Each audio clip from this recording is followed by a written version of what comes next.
umuri dunya waddin.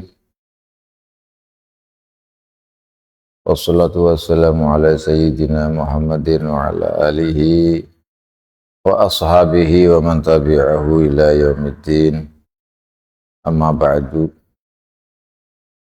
Faqala Syekh Hasyim Asy'ari fi kitabihi Adabul Alim wal Muta'allim ila anqal al-bab al-khamis. Bab yang kelima. Subhanaka la ilma lana illa ma 'allamtana innaka antal alimul hakim wa tub 'alaina innaka antat tawwabur rahim. Al-babul khamis. Bab yang nomor 5. Iku fi adabil alimin dalam mertelaaken pira-pira adabe orang sing duwe ilmu, orang alim fi haqqin nafsihi ing dalam hakke awak dhewe ne al alim. Wa fihi 20 adaban, dan iku tetep ing dalam al-babul khamis ini 20 utai 20 apane adaban adab. Jadi bab ini yang kelima ini kita akan mengetahui atau mempelajari bagaimana etikanya orang alim yang punya ilmu, kiai, ustadz ya, untuk dirinya.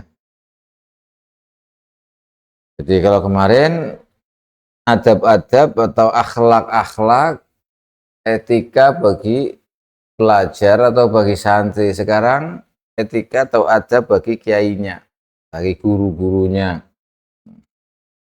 Ini disebutkan oleh beliau ada 20. Apa saja 20 itu?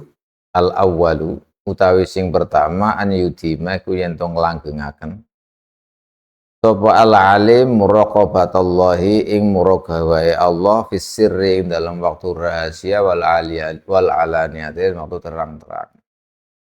Adabnya orang alim, kiai, ustadz dan lain ini yang pertama, yang tadi disebutkan ada 20. Yang pertama adalah terus-terusan selalu mengingat dengan muraqabatullah fis sirri wal alan. Dalam setiap harinya selalu terus, yaitu dalam dia sendirian, dalam keadaan sendirian, tidak ada orang siapapun, atau dalam keadaan banyak orang itu. Maka harus ada muraqabatullah di dalamnya itu. Selalu bahwa dia merasa selalu diawasi oleh Allah Subhanahu wa taala, sehingga dalam keadaan sendirian atau banyak orang di depan umum itu di hatinya ada rasa muraqabatullah, mengetahui bahwa dirinya selalu diawasi oleh Allah, makanya tidak boleh melakukan hal-hal yang sembarangan. Ada muraqabah, ada CCTV dalam keadaan sendirian, tidak ada orang, rahasia atau di depan orang. Ini disyuting. Jadi harus ada selalu merasa bahwa dirinya itu dimuraqabah. Apa dimuraqabah? Itu diawasi oleh Allah Subhanahu wa taala, makanya enggak sembarangan. Selalu begitu. Ini yang pertama.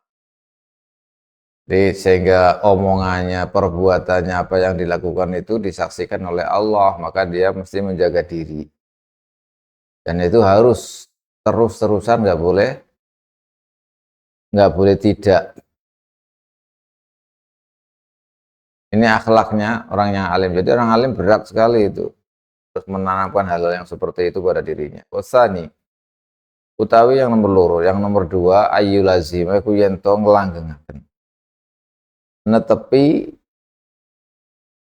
khaufallahi ing khaufahu ing wedi Allah Subhanahu wa taala fi jami' harakatihi, sebagai dalam sekabiane pergerakannya, obah-obahe alim, wa sakanatihi lan meneng-menenge alim, wa aqwalihi lan ucapane alim, biro-biro ucapane, wa af'alihi lan biro-biro penggaweane alim.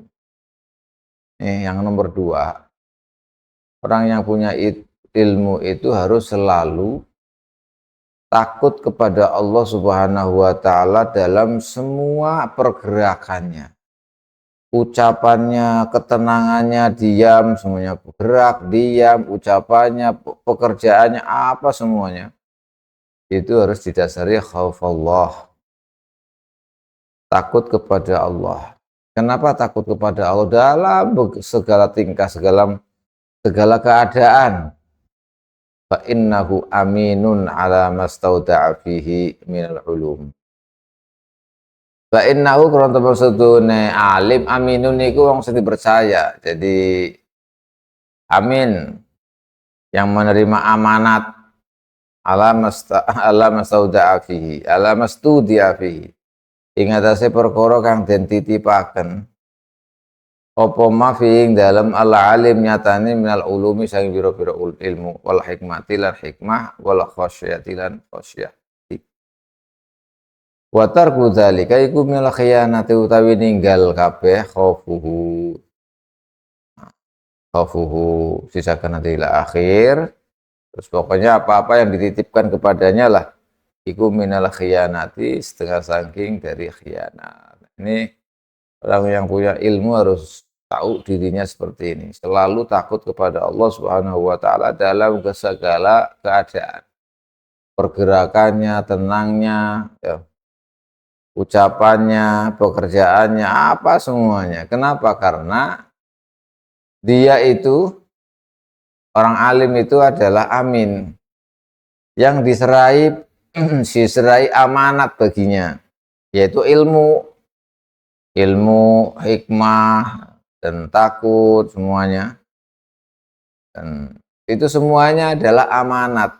Jadi orang alim itu adalah orang yang menerima amanat itu.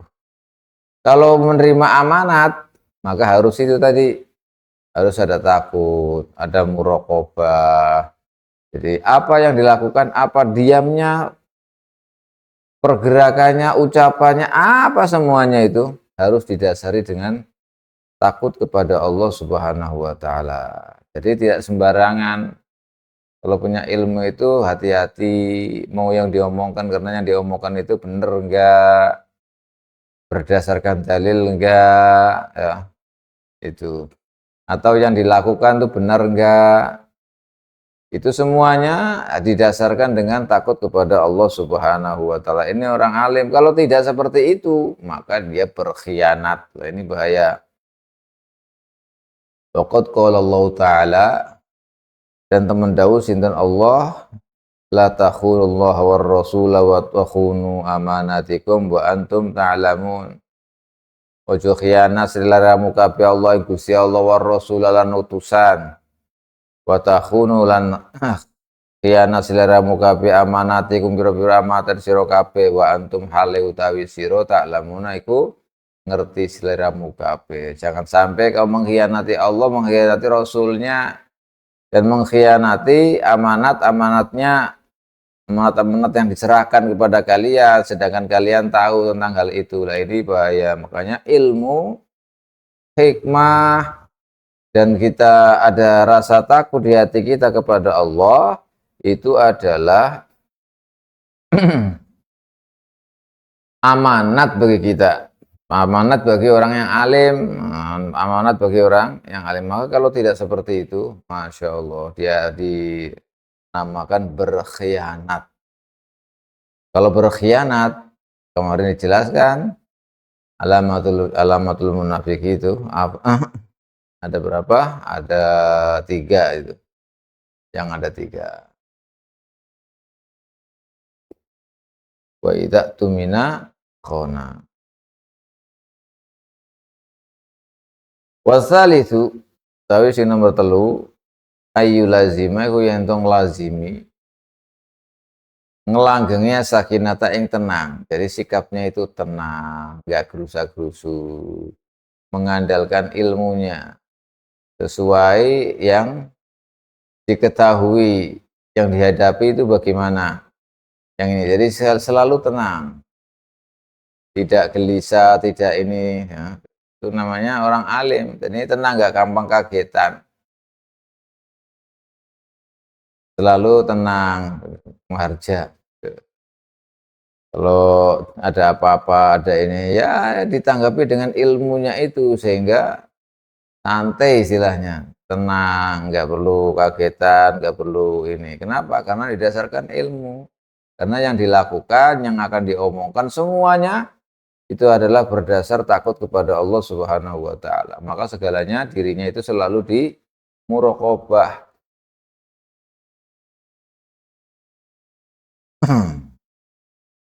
Harus diawasi terus dirinya, apa yang dilakukan, apa yang diucapkan semuanya itu harus terkendali semuanya. Warabi'u tawi sing nomor papat an yulazimal wara. Itu yang langgengi ing wara. Orang alim itu harus ada wara, ada wirai, menjaga hal-hal yang haram, menjaga hal-hal yang syubhat. Ini orang yang punya ilmu harusnya begitu. Mulazamatul wara. Soalnya kalau nggak ada waroknya ini bahaya. Soalnya orang yang tahu, orang yang punya ilmu itu ibaratnya orang sudah punya senjata. Senjata itu kalau salah digunakan bahaya. Membahayakan dirinya juga membahayakan orang lain. Karena sudah punya senjata. Kalau sudah punya senjata, dengan cara bagaimanapun atau punya alat lah istilahnya punya alat. Maka dengan kecerdikannya dengan alat itu bisa digunakan sembarangan. Kalau tidak ada waroknya, kalau tidak ada wirainya, tidak memperhatikan rambu-rambu agama, apa yang dibolehkan, apa yang tidak dibolehkan, ya, apa yang hukumnya haram, apa yang halal, apa subuhat dan lain-lain. Nah, ini kalau orang yang punya ilmu nggak ada waroknya, bablas saja, ditabrak aja semuanya. Nah ini bahaya karena ibaratnya sudah punya alat. Jadi tahu nanti celahnya itu bagaimana. Oh ini bahaya. Wal khamisu utawi sing nomor 5 yulazimat tawadhu'a. Iku yen teng langgengi tawadhu. Tawadhu ini penting sekali. Jadi tawadhu itu ya kita tawadhu kepada Allah. Jadi tidak merasa bahwa dia paling pintar. Nah, tidak menonjolkan diri, tidak merasa bahwa dia paling alim, ya misalnya. Tidak, ya, pokoknya hal-hal seperti itulah tawadhu. Tidak mengunggulkan dirinya tawadhu. Kepada Allah ini, kepada Allah. Terus kita nampaklah tahu apa namanya orang yang punya alim yang tawadhu itu ya nampak. Tidak merasa lebih baik, tidak merasa lebih alim. Nah, itu di hadapan Allah Subhanahu wa taala.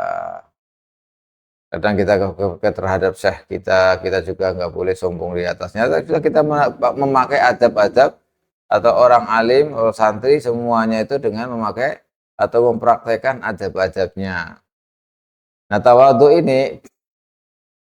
hanya kepada Allah. Jangan sampai tawadhu kepada manusia karena tawadhu itu sifatnya di hati. Sifatnya di hati, tawadhu, khusyuk itu nanti sifatnya di hati. Nah, kalau tawadhu itu bisa dilihat orang ditawadhu atau tidak. Ya, itu semuanya kan seperti hati dengan pergerakan itu sudah kelihatan. Nah, kalau tawadhu itu kepada Allah Subhanahu wa taala ini aman. Itulah yang dianjurkan, itu yang dimaksud karena sumber ilmu datangnya dari Allah. Tapi kalau tawadhu dengan orang kaya ini bahaya. Seperti dalam hadis man tawadhu'a li ghaniyin li ghinahu dhahaba sulusa dinihi. Jadi kalau ada orang tawadhu dengan orang kaya karena kekayaannya ya. Karena kekayaannya, maka orang tersebut akan hilang 2/3 agamanya. Ini bukan berarti kita tidak boleh bergaul dengan orang kaya, tidak seperti itu.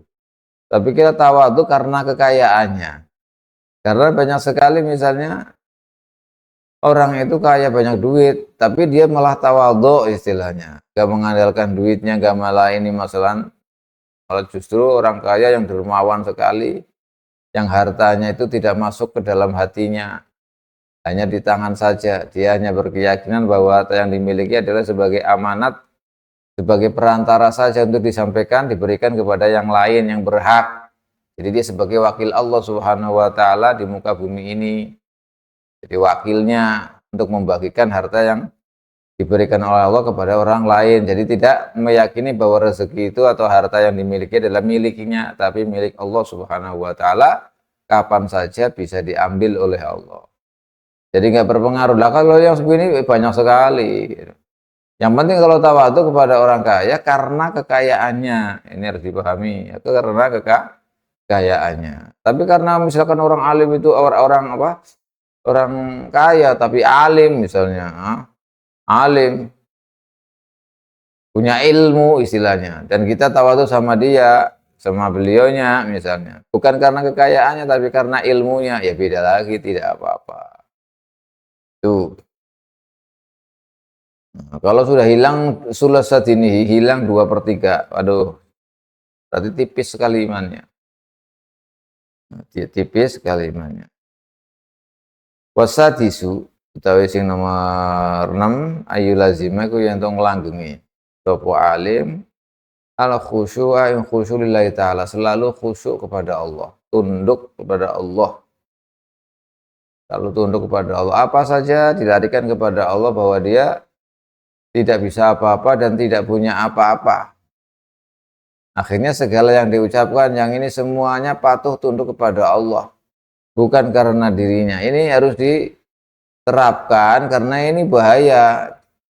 Ini bahaya kalau orang-orang yang punya ilmu tidak seperti ini, nanti akhirnya sembarangan, dzal mudil jadinya, orang yang tersesat dan menyesatkan. Ini bahaya sekali. Makanya orang yang punya ilmu ini juga ada aturan-aturan seperti ini, berat sekali. Kalau kemarin santri itu hanya adabnya untuk dirinya sendiri itu cuma paling berapa?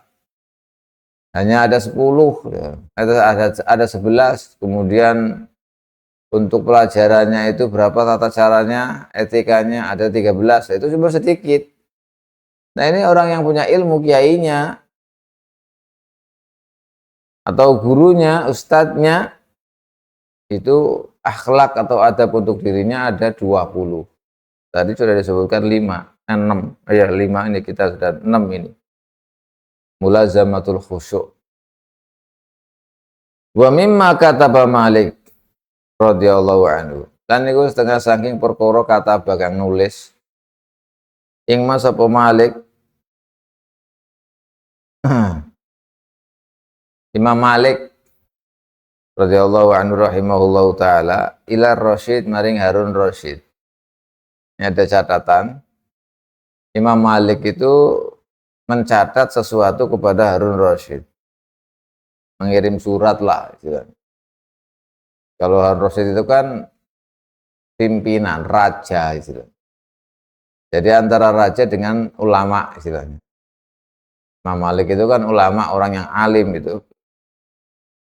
Tapi bukan pejabat, yang pejabat itu adalah Harun Rasyid yang sebagai raja. Isi suratnya wa mimma utawi dawuh iki. Idza alimta ilman. Ing dalam hari kalane ngerti sira. Kalau kau tahu ilman ing ilmu, kamu tahu satu ilmu. Fal yura moko beci ditingali alaika ing atase sira apa asaruhu labete ilmu. Kalau kau punya ilmu lah, mengetahui tentang ilmu, maka harus ada bekasnya. Harus ada bekasnya yang bisa dilihat dari kamu bahwa kamu itu ada ilmunya. Itu harus tahu. Harus ada bekasnya itu. Maksudnya bekasnya itu, jadi kalau orang punya ilmu itu kan beda dengan orang yang tidak punya ilmu. Yang dilakukan beda, yang diucapkan beda, apa saja semuanya beda. Nah itulah artinya ada pengaruhnya. Harus berpengaruh lah. Bukan bekas, berpengaruh. Kalau kau mengetahui satu ilmu, kata Imam Malik kepada Raja Harun Rasyid, kalau kau punya ilmu, suatu ilmu, maka harus terlihat, harus nampak pengaruh di hati, pengaruh ilmu itu dalam dirimu. Wa waqaruhu dan jatmi kun ilmu, wa sakinatu lan ketenangane ilmu, wa hilmuhu kan hilmu anka arise ilmu. Liqaulihi sallallahu alaihi wasallam al ulama warasatul anbiya. Maka kalau kau punya satu ilmu, maka harus pengaruhnya ilmu itu ada padamu. Ketenangan itu ada padamu, kewibawaan itu ada padamu, kesabaran yang lebih itu ada padamu. Kenapa? Karena kau adalah pewaris para nabi. Karena orang yang punya ilmu, al ulama warasatul anbiya, bahwa ulama itu pewaris para nabi. Maka harus ada pengaruhnya yang menjadikan seperti itu. Nah, kalau orang yang punya ilmu dengan yang tidak punya ilmu sama saja, ini bahaya. Berarti tidak ada pengaruhnya ilmu itu di dalam dirinya. Wa qala Umar radhiyallahu anhu, Sayyidina Umar, ta'allamul ilma wa tu'allimu ma'u sakinah wal waqar. Belajarlah dalam satu ilmu, wa ta'allamu ma'ahu sakinah wal waqar. Jadi belajarlah satu ilmu dan belajar di samping ilmu juga bagaimana as-sakinah wal waqar, ketenangan dan jadmiko. Jadmiko itu ya ketenangan dan wibawa. Bersahaja lah istilahnya. Jadi kalau ilmu itu kan, orang punya ilmu itu beda, gimana yang diucapkan, gimana yang dipandang itu bagaimana, ngomongnya itu bagaimana, menghadapi orang itu bagaimana. Ini kan timbulnya dari ilmu, ilmunya yang berjalan itu. Ilmunya yang berpengaruh pada dirinya. Sehingga terkontrol istilahnya. Faqala ba'du salaf, lan dausin sebagian salaf, hakun niku hak, wajib tetap alal alimi ngatasi wong sing alim, hakun an yatawadhu'a yento utawi yento tawadhu. Sopo alim lillahi maring Allah Subhanahu wa taala fisiring dalam rahasiane alim wa alaniyati lan terang-terangane alim. Wa yahtariza lan jogo sopo alim min nafsi sing awak dhewe alim wa yaqalan mauquf mandek, tidak bergerak, tidak berjalan gitu. Menangguhkan lah istilahnya, wa yaqifan nangguhaken sapa alim amma sing perkara uskila kang den muskilaken sapa alim sapa ma alai ngatasé alim. Kalau sebagian salaf mengatakan orang yang punya ilmu atau orang alim itu wajib baginya tawaduk kepada Allah Subhanahu wa taala dalam keadaan rahasia atau terang-terangan, sendirian atau banyak orang. Dan hendaknya menjaga dirinya sendiri. Dijaga dirinya sendiri. Nah, kalau ada masalah-masalah yang tidak bisa dia tidak jawab, tidak bisa, pengetahuannya tidak ada istilahnya. Tidak menguasai, banyak iskal-iskal ya, muskil itu yang tidak bisa dipahami, maka ya jangan diteruskan. Terus ditangguhkan mokuf gitu. Sampai nanti dicari pemecahannya. Jangan ditabrak aja, nggak tahu langsung ngomong, nggak tahu langsung dikerjakan, nggak tahu langsung diterima. Ini jangan, karena ilmu itu yang terpancar akan berpengaruh kepada dirinya sendiri. Apakah ini benar, apakah ini tidak, apakah ini semuanya terprogram. Jadi ilmu itu yang menyinari, ini boleh, ini tidak boleh. Ini kamu harus begini, kamu harus begini. Ini pengaruhnya ilmu, karena itu orang yang punya ilmu yang seperti ini nantinya di dalam dirinya itu ada punya ilmu hikmah, ada hikmahnya, ada apa semuanya diberikan oleh Allah kepadanya. Kenapa? Karena al ulama warasatul anbiya, pewaris para nabi. Kalau pewaris nabi bukan sembarangan. Jadi apa yang diberikan Allah kepada para nabi, seorang alim karena pewarisnya jika diperlukan juga bisa meminta kepada Allah Subhanahu wa taala, bukan mukjizat. Kalau mukjizat itu nabi, tapi kalau bukan nabi kan nggak ada mukjizat, ya paling keramat atau apa yang dibutuhkan itu bisa ada, dikabulkan oleh Allah Subhanahu wa taala. Ini al-anbiya, al-ulama. Makanya ulama itu harus begitu.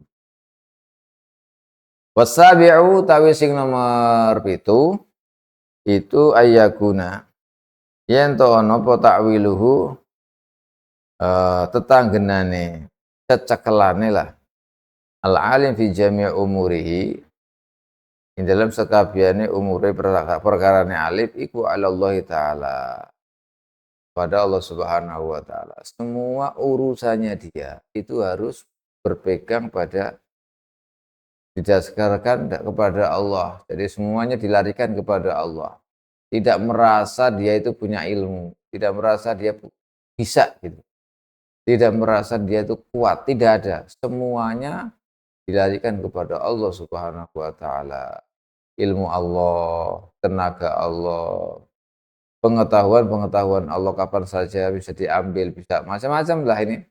Nah ini kalau memang seperti ini yang menjadikan orang alim atau ulama atau kiai, ustadz, guru, ini yang menjadikan pembedanya salah satunya. Yang dilakukan bukan karena dirinya, bukan karena keluarganya, tapi semata-mata karena Allah. Semuanya disandarkan kepada Allah. Ada hasil kepada Allah. Apa semuanya disandarkan kepada Allah. Ini orang yang punya ilmu, ustadz, guru, kiai. Wasaminu, tapi sing nomor 8, Allah ya ja'ala, iku yen orang dadekaken sapa kiai atau alim ilmu ing ilmune. Alim ora dadekaken sulaman ing tangga, yatawassalu kang gawe dalan. Gawe dalan atau gawe tetep tumeka sapa alim bi kelawan sulam il agroti maring pira-pira tujuan banda, pira-pira harta apa perkakas lah ad-dunyawiyati lawan kelawan pira-pira tujuan asing sifate al agrad ad-dunyawiyati kang bangsa dunya yang bersifat duniawi. Masya Allah.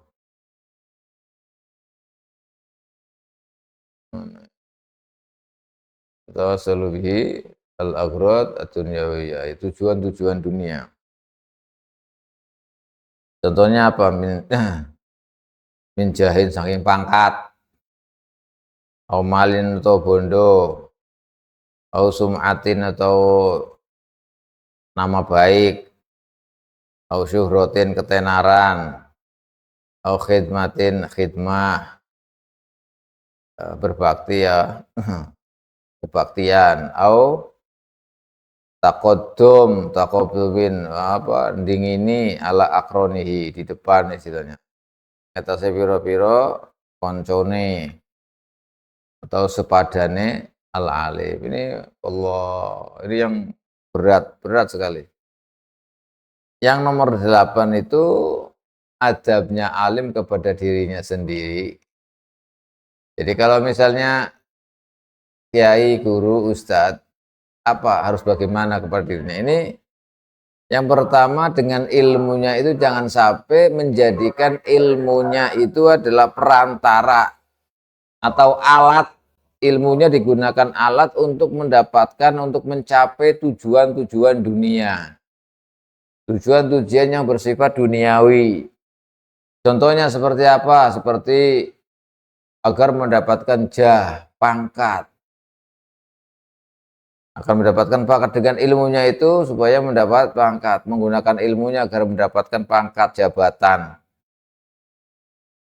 Jadi ilmunya digunakan untuk itu. Ini bahaya sekali, Masya Allah. Malin atau untuk mendapatkan harta. Jadi ilmunya itu digunakan untuk mendapat harta, akhirnya menjual agamanya. Yang mestinya begini, tidak begini, supaya mendapatkan agamanya. Macam-macam banyak ini, Masya Allah. Sum'atin atau supaya didengar oleh orang lain baik. Jadi ada nama baiknya, terkenal ini. Namanya syuhra juga. Kepopulerannya punya ilmu supaya jadi terkenal. Jadi ilmunya digunakan untuk supaya terkenal atau untuk berbakti. Ilmunya itu dengan cara supaya berkhidmah misalnya. Berkhidmah. Ini maksudnya supaya berfungsi lah digunakan oleh orang lain. Dengan ilmunya itu maka orang lain akan membutuhkan dia, dibutuhkan khidmahnya, yaitu memposisikan diri sebagai orang yang dibutuhi oleh orang lain. Nah ini bahaya juga, termasuk bukan adabnya.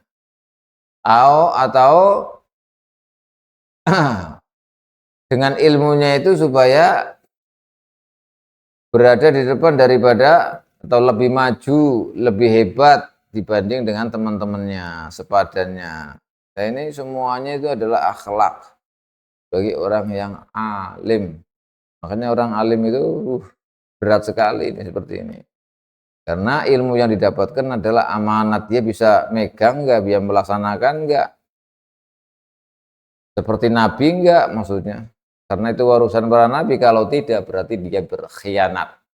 Kalau berkhianat lah ini Masya Allah, makanya orang yang punya ilmu itu tanggung jawabnya sangat besar. Bahkan nanti kalau memang ilmunya tidak berfungsi kepada dirinya, itu nanti diseret ke neraka lebih dahulu sebelum orang-orang kafir itu orang alim dulu yang diseret ke neraka. Masya Allah, ya billah. Mudah-mudahan kita dijalin siapapun yang punya ilmu dihindarkan dari yang seperti itu.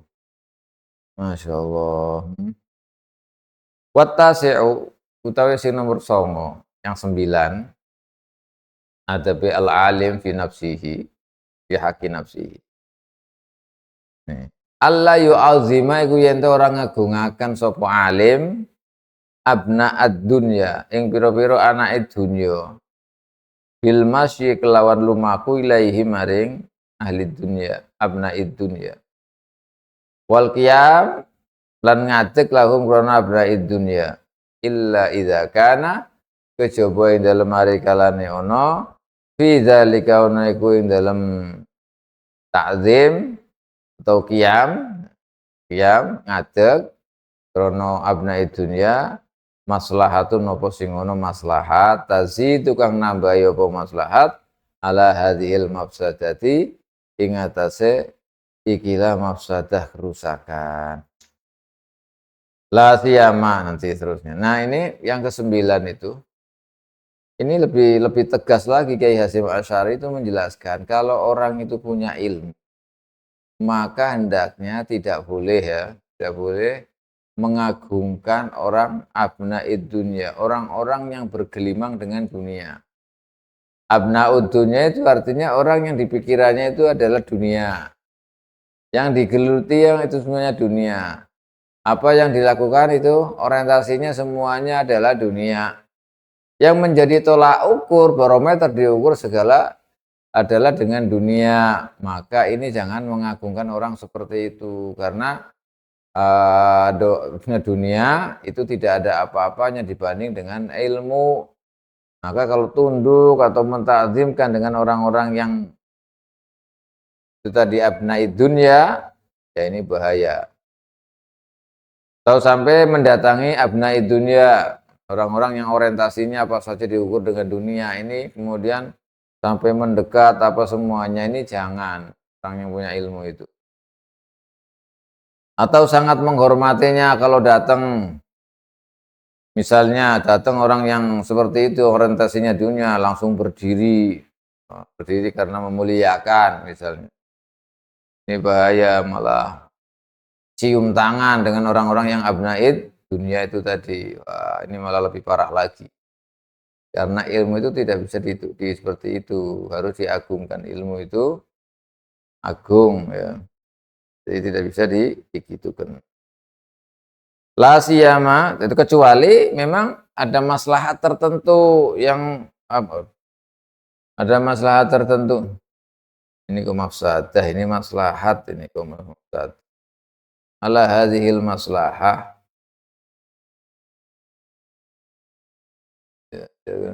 Nah, benar. Maslahatun tazidu ala hadhil mafsadah. Itu tadi kan mafsadah. Tapi kalau ada maslahat yang lebih istilahnya, ya tidak apa-apa kalau kita berdiri atau berjalan atau menemui lah gitu, menemui abna dunya. Kalau nggak ada maslahatnya jangan. Makanya dahulu itu orang alim betul-betul menjaga diri betul-betul itu, tidak sembarangan. La siyama apa maneh an yadzaba yang to budalan sapa ala alim bi ilmihi kelawan ilmune alim. Ila makaniman maring tempate wong ya ta'allamu kang belajar sapa wong sapa al alim minhu saking ila makaniman ya ta'allam minhu Yang ya ta'alam kan belajar sopo man minhu saking kiai saking alim muridnya, pada muridnya. Wa in kana sanajan ana sapa al muta'allimu muridnya, santrinya lah, iku kabirul qadri, iku gede kadare derajate. Allah nih terlebih bagi kiai terhadap santrinya. Kalau santrinya misalnya sudah jadi orang, nah misalnya la siyaman yadha bi ilmi la makani man yata'allamu minhu wa in kana al-muta'allim kabirul qadri. Dengan ilmunya itu kemudian dia pergi ke muridnya yang muridnya itu sudah Masya Allah gitu. Menggunakan kesempatan istilahnya. Ini juga Masya Allah. Tidak boleh.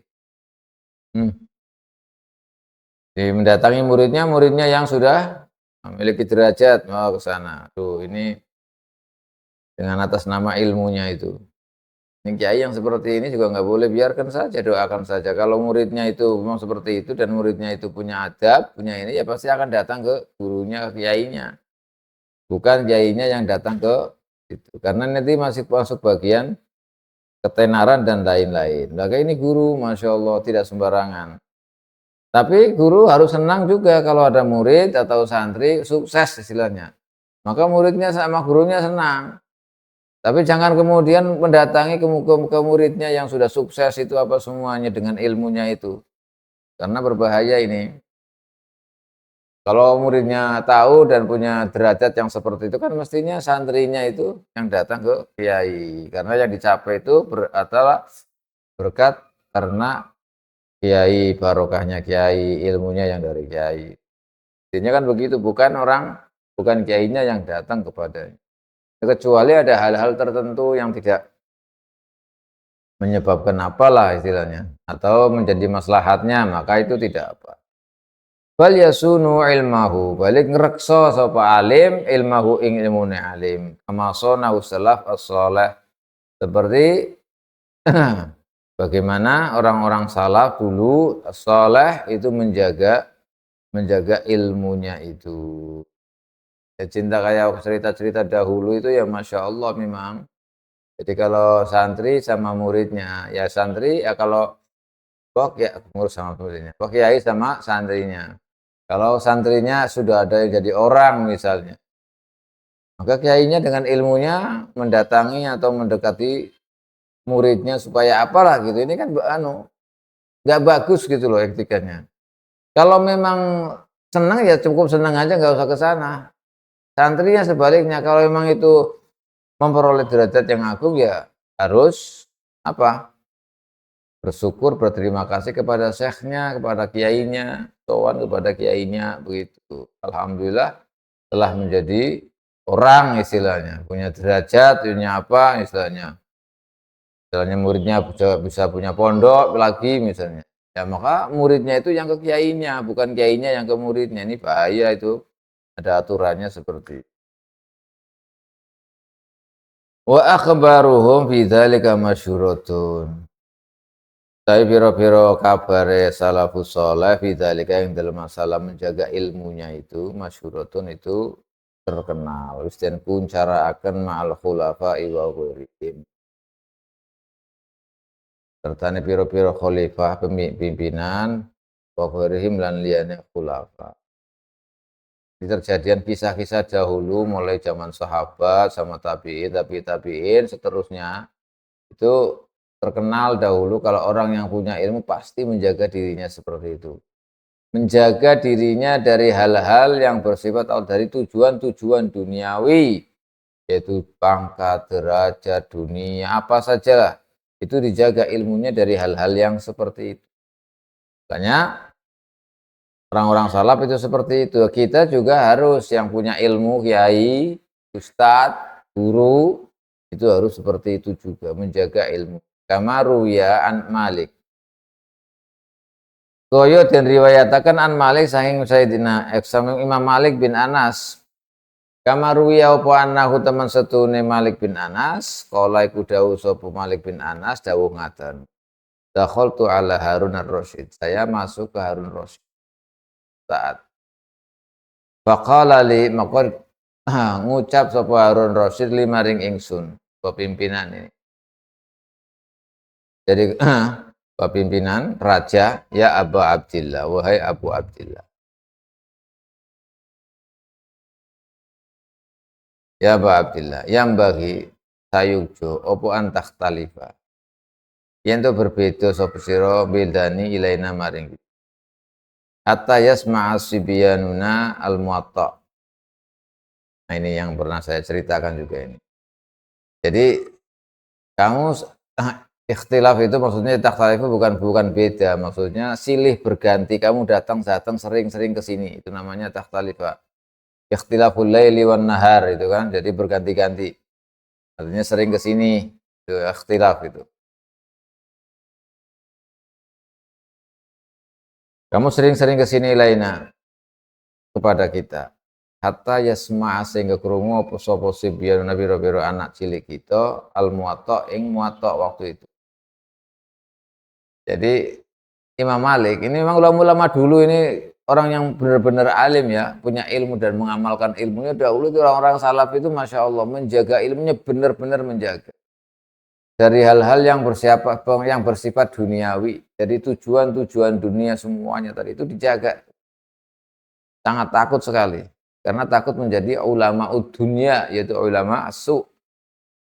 Takut seperti itu. Sampai suatu saat dengan Raja Harun Rasyid. Rasul Harun Rasyid ini cerita dari Sayyidina Al-Imam Malik, Sahibul Madhab. Itu pernah bercerita begini. Saya pernah masuk atau ketemulah dakhaltu ala Harun, Raja Harun Ar-Rasyid. Lalu Harun berkata kepadaku, wahai Abu Abdillah, wahai Malik bin Dinar, Malik bin Anas. Abu Abdillah itu kunyahnya. Seharusnya atau prayogi, saya sangat mengharapkan baik sekali kalau seandainya kau datang ke sini, sering-sering ke sini. Sering-sering ke sini supaya anak-anak kita itu bisa mendengarkan kitab yang kau karang yaitu Muwatta. Ya kalau bahasa sekarang diminta untuk ngajar di keraton istilahnya, di keraton, di kerajaannya. Bisa ngajar anak-anaknya, bisa ngajar ininya, berarti kan masuk ke kerajaan sana. Ini diceritakan oleh Imam Malik. Setelah Harun Rasyid itu ngomong begitu kepada saya, maka saya jawab, A'azzallahul amir. Mudah-mudahan Allah memuliakan al-amir, karena waktu itu kan jadi raja. Inna hadzal ilma minkum haraj. Masya Allah. Kata beliau,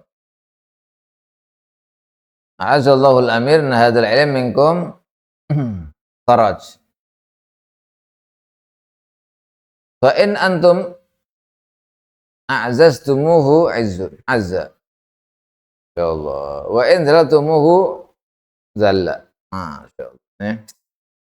La haula wala quwwata illa billah. Jadi ilmu itu kata beliau, hatta yasma' subyana muwatta. Saya jawab, mudah-mudahan kau dimuliakan oleh Allah. Ilmu itu kata beliau, untuk kalian itu sudah enggak masuk. Kharaj, keluar. Jadi enggak masuk. Kalau di kerajaan, di keraton ya misalnya, itu udah susah belajar kalau di keraton, nggak masuk. Kenapa? Karena sekeliling kan dunia semua, perhiasan apa semuanya, keindahan apa semuanya. Nggak tempatnya lah isinya, bukan tempatnya. Kalau ilmu bukan di sini tempatnya. Fa in antum a'zaztumuhu azza. Jadi kekeratonan itu nggak bisa, ilmu di dalam keraton itu.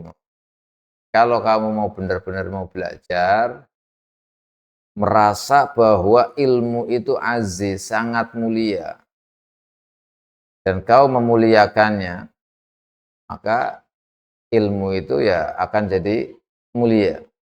Tapi kalau wa in dalaltumuhu dalla. Tapi lah kalau kau menganggap remeh, menganggap rendah ilmu, ya akan jadi rendah. Wal ilmu Yu'ta wala ya'ti. Ilmu itu didatangi bukan mendatangi. Nah ini. Jadi kalau sudah di keraton, di kerajaan, ya kalau sekarang berarti di istana, istana presiden atau istana raja, istana apa pokoknya. Itu bukan tempatnya ilmu, karena itu bertentangan. Bukan tempatnya ilmu, keluar dari lingkaran ilmu. Karena ilmu itu tidak moga-moga. Itu kan semuanya wajah dunia, tujuan-tujuan dunia. Semua orang ingin menempati villa yang bagus misalnya. Ingin menempati gedung misalnya yang ini, koser apa istana. Itu kan dunia semuanya. Maka kalau ilmu di situ nggak cocok. Dan ilmu itu bukan mendatangi, tapi didatangi. Kalau kamu mau belajar, anak-anak kamu mau belajar, ya keluar dari keraton itu, datang ke sini, ibaratnya begitu. Jangan kita yang datang ke sana. Jadi kiai itu atau ilmu itu, apa? Guru itu didatangi, bukan gurunya yang mendatangi ke sana. Kalau kita mau ngaji, ya datang, bukan malah didatangi ke sana. Ini kata Imam Malik. Wala ilmu yu'ta walayati. Ilmu itu didatangi, bukan ilmunya yang datang. Ibaratnya kayak sumur, ilmu itu sumur. Gak ada sumur berjalan itu. Yang berjalan ya timbanya dari mana-mana datang ke situ untuk menimba ilmu. Namanya juga menimba ilmu. Kalau menimba ilmu kan kita punya timbanya itu kemudian ngambilnya di sumur. Sumurnya nggak berubah-berubah. Maksudnya nggak geser-geser, nggak pindah-pindah. Nggak ada sumur itu ngejar timbanya. Nggak ada, ini maksudnya. Faqala mongko jawab sapa Harun Rasyid, sodakta bener sedih panjenengan. Betul. Betul. Ukhruju metu sliramu kabeh ilal masjid maring masjid waktu itu. Hatta tasmau sehingga krungu sira kabeh ma'an nasi serta menungso. Akhirnya setelah dijelaskan oleh Imam Malik seperti tadi, raja ini menerima, ya betul, ilmu memang yu'ta wala ya'du.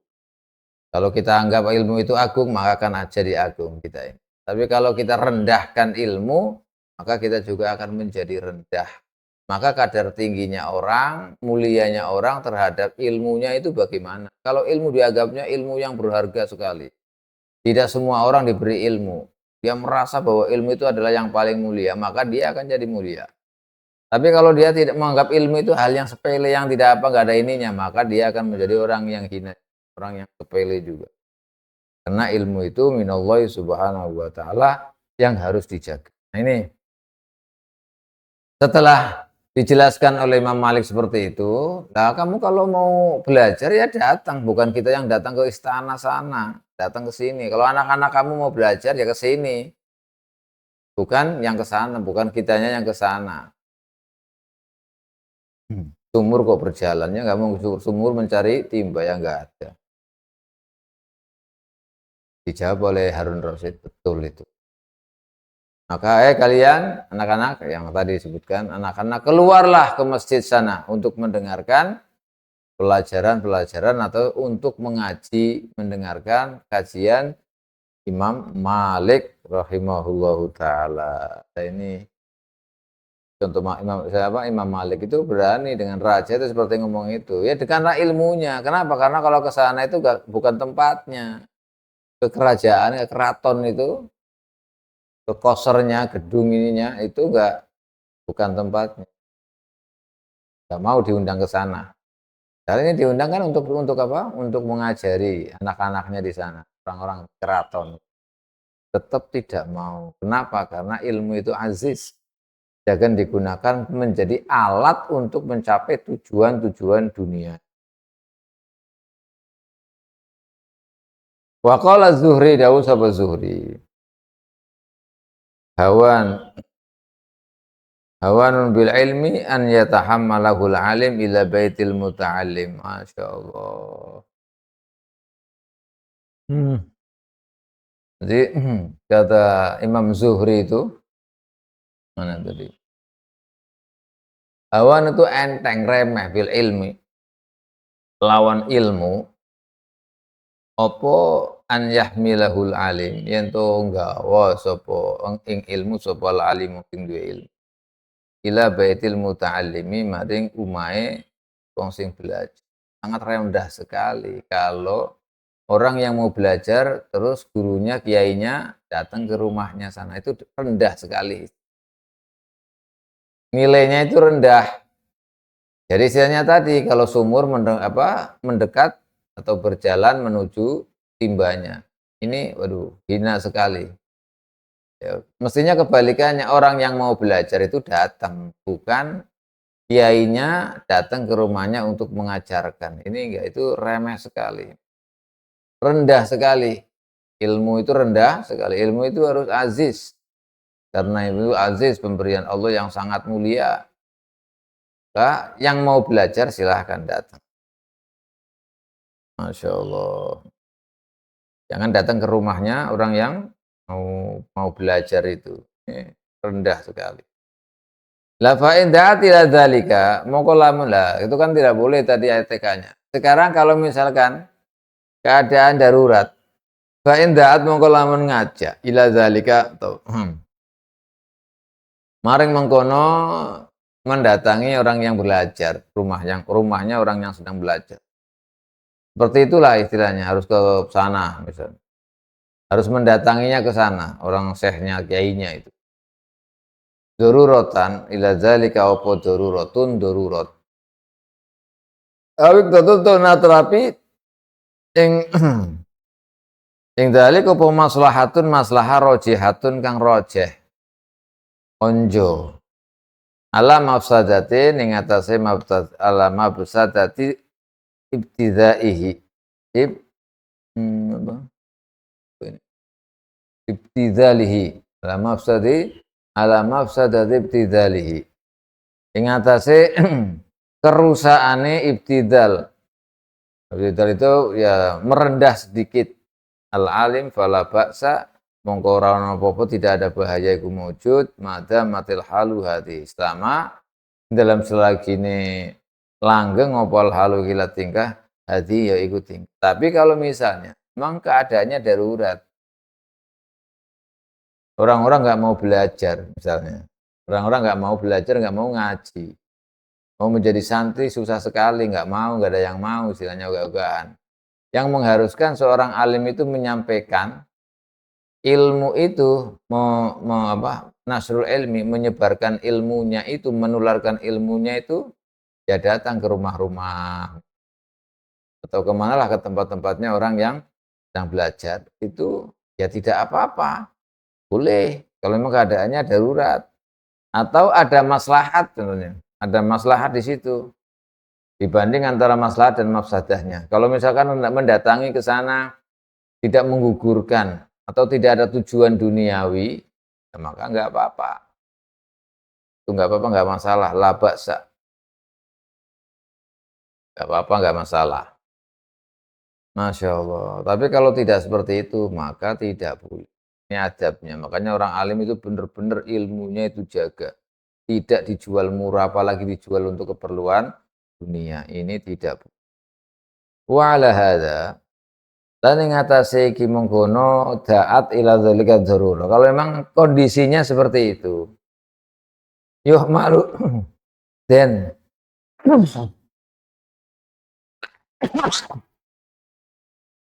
den tanggungaken. Apa ma perkara? Ja kang teko peman ba'di salafin saking sebagian salafi hadza ing dalam ikilah masalah yaitu mendatangi atau mengajarkan, datang kepada rumah santrinya lah istilahnya. Rumah santrinya. Kalau memang seperti itu boleh tadi, maka seandainya ini ulama-ulama salaf dahulu yang soleh, ketika datang kepada muridnya juga itu didasarkan atas dasar darurat. Atau ada kemaslahatan yang lebih dibanding dengan mafsadahnya. Ada keperluan tertentu khusus, ada keadaan darurat. Ulama-ulama dahulu itu seperti itu. Misalnya datang kemana, itu kalau ada maslahat yang rojihah, maka boleh. Lebih manfaatnya lebih banyak positifnya lebih banyak daripada mafsadahnya, maka tidak apa-apa. Ulama-ulama salaf juga dulu yang melakukan seperti itu, ya maksudnya memang ada maslahat yang lebih daripada mafsadahnya. Tapi kalau tidak ada, ini nggak boleh orang alim itu menghinakan dirinya dalam hal-hal yang bersifat duniawi. Wa qad qala mana? Wabil jumlati random jumlah kesimpulannya min ajallil ilmi aman ajallal ilma ajallallah. Utawi sapane wong iku ajallang ngagungaken sapa man Allah al ilma ing ilmu ajallan ngagungaken sapa Allah Gusti Allah ing barang siapa yang mengagungkan, menganggap bahwa ilmu itu Masya Allah, jadi mengagungkan, menghormati ilmu, maka Allah akan memuliakan dia. Orang yang memuliakan ilmu, maka Allah akan memuliakan dia. Waman ahanahu ahanahullah, dan orang yang menganggap rendah, meremehkan ilmu, maka Allah akan hinakan. Jadi orang menghinakan ilmu, maka Allah akan menghinakannya.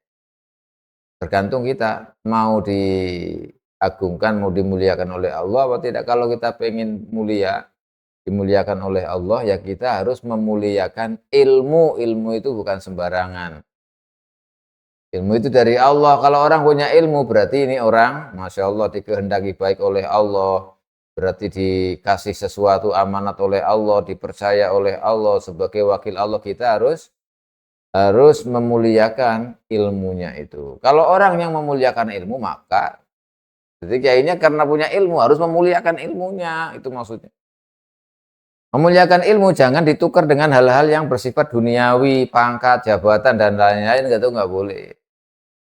Kalau dengan begitu berarti nggak memuliakan ilmu. Kalau nggak memuliakan ilmu, maka nanti akan dihinakan Allah. Berarti kalau dia menghina ilmu, maka Allah akan menghinakan. Ini bahaya, Masya Allah. Wahada, mana ya? Wahada mu'ayna. Ini nyata ini. Kenyataannya seperti itu. Orang yang memuliakan ilmu pasti akan mulia. Tapi orang yang menghinakan ilmu, gak bakal. Bahkan dia itu akan dihinakan oleh Allah Subhanahu wa ta'ala. Dan itu nyata. Faqala Wahab bin Nabih, kanal ulama uqoblana. Ono sopo piro-piro wong alim. Qoblana yang dalam sadurunge kita kodis stagnau. Iku teman-teman amri semugi gak butuh. Dia ilmihim lawan ilmune al ulama an dunya gharihim saking duniane liyane ulama. Rohbatan krono seneng fi ilmihim ing dalam ngilmune ulama. Fa asbaha mongko dadi sapa ahlul ilmi ahli ilmu orang yang punya ilmu al yauma ing dalam miladi dalam dino yubdiluna iku ngwehaken sapa ahlul ilmi li ahli dunya maring ahli dunya aweh nyerahaken ilmahum ing ilmunya ahlul ilmi rohbatan krono senang fi dunyahum ing dalam dunyane ahlul dunya ahli dunya dalam dunyane ahli dunya fa asbaha mongko dadi sapa ahli dunya iku qad zahidu teman-teman zuhud sapa ahli dunya fi ilmihim ing dalam atau genting apa ya zuhud tidak mau lah istilahnya fi ilmihim dalam ilmunya ulama lima ro'au krono perkara-perkara kang wis ningali sapa ahli dunya nyatane min su'i maudhi'i saking alane panggonane panggonane ilmu indahum mungguwe ahli dunya. Masya Allah. Nah jadi ini bahaya. Kata Wahab bin Munabbih radhiyallahu anhu. Dahulu ceritanya beliau.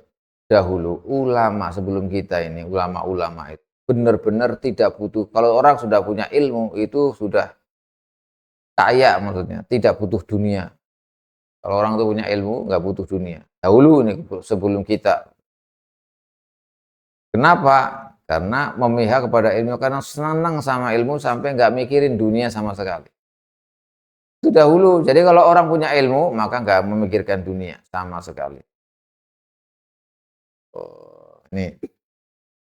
Tapi setelah itu fa'as wa ahlul ilmil yaum Tapi sekarang ini orang yang punya ilmu menyerahkannya ilmunya itu kepada ahli dunia, orang yang punya dunia, lingkaran-lingkaran dunia, karena senang dengan dunianya mereka.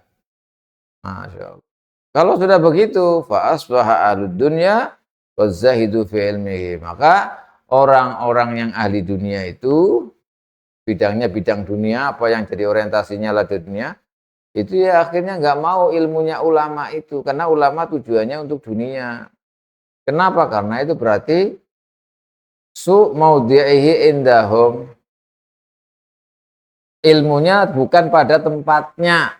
Makanya orang-orang yang ahli dunia nggak mau ilmunya itu. Nah, ini makanya hati-hati kalau punya ilmu itu ya, Masya Allah, berat sekali. Jangan sampai mengutik-utik atau ada tujuan yang bersifat duniawi. Ini jangan. Ini berbahaya. Karena berarti kita merendahkan ilmu. Kalau merendahkan ilmu, kita akan direndahkan oleh Allah. Kalau kita bisa menjaga ilmunya dari hal-hal yang bersifat duniawi, atau kita memuliakannya, maka kita akan dimuliakan oleh Allah. Tapi kalau tidak, maka kita akan dihinakan oleh Allah Subhanahu wa Ta'ala. Nah sekarang, kok nggak pada ngaji, nggak pada tahu ini. Yang ahli dunia itu nggak mau belajar. Kenapa? Ya karena ulamanya, karena alimnya, ilmunya itu tidak pada tempatnya, tidak digunakan sebagaimana mestinya, tidak dimuliakan. Yaitu malah justru untuk mengabdi atau mendekati, pokoknya dengan tujuan-tujuan dunia itu. Makanya ahli dunia nggak mau mendekat atau nggak mau belajar kepada ulama, karena ya seperti ini bahaya sekali. Ini salah satu cerita, bukan cerita, riwayat itu. Ini tanda-tandanya ulama untuk seperti itu karena ada sebab-sebabnya. Ini udah berapa jam?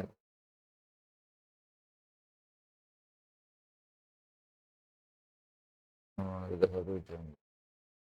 Jadi kalau orang yang punya ilmu itu kemudian seperti itu memang ada kalanya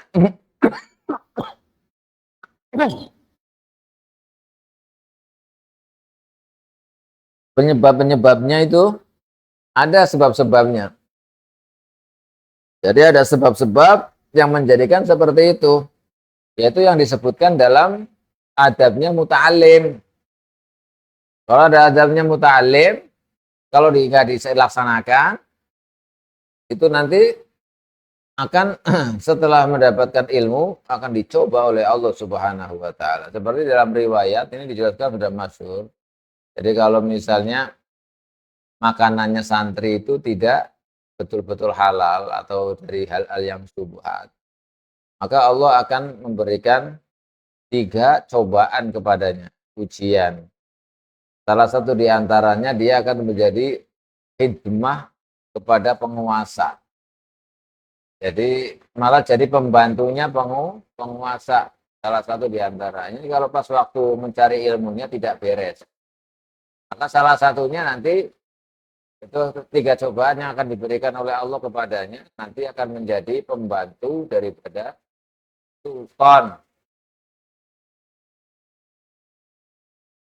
Yang kedua, kemudian hidup nanti di daerah yang tidak ada ulamanya, abangan, istilah yang susah sekali. Yang ketiga, akan diberi kematian mati muda. Ini salah alamat-alamatnya. Kalau ketika menuntut ilmu, makanannya itu nggak beres, maka 3 cobaan ini akan diberikan oleh Allah. Ada kalanya dia mati muda, ada kalanya dia nanti hidup di daerah yang bukan daerah Islami, yang suka ilmu, yang mulia-mulia, tidak. Malah daerah-daerah yang banyak maksiatnya, daerah yang ini di situ. Kemudian di antaranya lagi yang nomor 3 adalah menjadi pembantunya penguasa. Ini ketiga-tiganya nggak bagus. Ketiga-tiganya nggak bagus. Ini tanda-tandanya. Makanya kita ketika menjadi santri harusnya bagaimana? Kemudian ketika sudah punya ilmu, sudah selesai dari pondok, itu harusnya bagaimana? Ini harus dipegang. Karena bahaya sekali ini orang yang punya ilmu itu sangat berbahaya tanggung jawabnya. Karena ilmu yang dimiliki adalah amanat, bisa digunakan apa tidak untuk kemaslahatan umat apa tidak, karena ilmu yang diperoleh itu adalah ilmu yang akan dengan ilmu itu orang itu menjadi pewaris para nabi, menjadi wakil-wakil, jadi khalifatul Rasulillah di muka bumi, khalifatullah di muka bumi. Maka itu amanat harus dijaga yang semestinya. Mudah-mudahan kita semuanya diberi kekuatan oleh Allah bisa menjaga ilmu kita dari hal-hal yang bersifat duniawi, sehingga kita benar-benar ilmu kita menjadi perantara, kita jadi wakil Allah, menjadi pewaris para nabi yang dijelaskan oleh Rasulullah Shallallahu Alaihi Wasallam, al ulama warasatul amin. Allahumma. Sekian, insya Allah nanti kita lanjut kembali besok insya Allah.